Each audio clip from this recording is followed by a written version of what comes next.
अवतल दर्पण के सामने दूसरी स्थिति पर हम विचार करते हैं कि जब वस्तु वक्रता केंद्र से परे हो, यानी वक्रता केंद्र से हट कर हो, तो ऐसी स्थिति में यदि कोई वस्तु रहता है तो उससे प्रकाश का जो बीम ऑफ लाइट निकलता है उसका दो छोर होता है। एक जाता है मुख्य अक्ष के समांतर, वह दर्पण से परावर्तन के बाद मुख्य फोकस से होकर गुजरता है, और दूसरा जो होता है वो वक्रता केंद्र से होकर जाता है, वो उसी रास्ते पर लौटता है।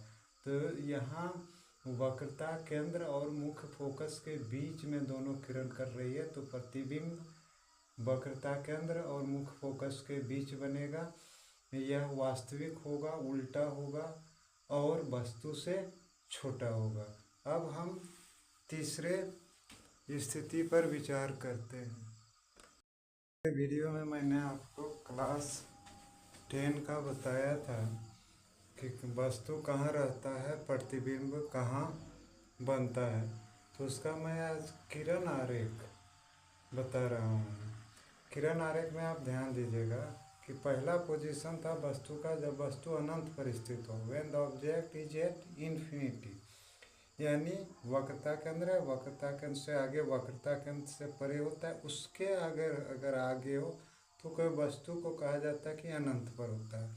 तो इसमें ध्यान दीजिएगा कि यदि कोई वस्तु अनंत पर है तो उसे जो भी इंसिडेंट रे, जो भी आपतित किरण आएगी वह मुख्य अक्ष के समांतर आएगी, और जब मुख्य अक्ष के समांतर आएगी तो मुख्य अक्ष के समांतर आने के बाद प्रकाश का जब अपवर्तन होगा दर्पण से तो वो मुख्य फोकस से होकर गुजरेगी। तो मुख्य फोकस से होकर गुजरेगी तो जहाँ किरणें कटती है या कटती हुई मालूम पड़ती उसी स्थान पर प्रतिबिंब बनेगा, तो इसका प्रतिबिंब बनेगा एफ पर। यह प्रतिबिंब बहुत छोटा होगा, वास्तविक और उल्टा होगा। हम दो किरण क्यों लिए, क्योंकि हम प्रकाश के किरण पुंज के बारे में बता रहे हैं। तो इसका प्रकाश किरण पुंज का एक किनारा ये हो गया और दूसरा किनारा ये हो गया।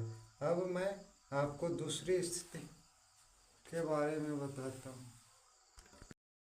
तीसरा स्थिति में है वस्तु वक्रता केंद्र पर। वक्रता केंद्र पर है तो इससे जो प्रकाश का किरण पुंज निकलेगा उसका दो किनारा होगा। एक किनारा मुख्य अक्ष के समांतर आपतित होगा तो परावर्तन के बाद मुख्य फोकस से होकर के लौटेगा, और दूसरा जो है यहाँ ऑप्शन नहीं बचता है वक्रता केंद्र से होकर जाने का, तो दूसरा ऑप्शन है कि यह प्रकाश किरण जो आपतित होगी वह मुख्य फोकस से होकर आपतित होगी, और हम जानते हैं कि मुख्य फोकस से आपतित होती है तो परावर्तन के बाद मुख्य अक्ष के समांतर हो जाती है। तो ये दोनों किरण जस्ट वक्रता केंद्र के नीचे कटेगी, तो प्रतिबिंब यहीं बनेगा। यह प्रतिबिंब वास्तविक होगा, उल्टा होगा और वस्तु के समान आकार का होगा।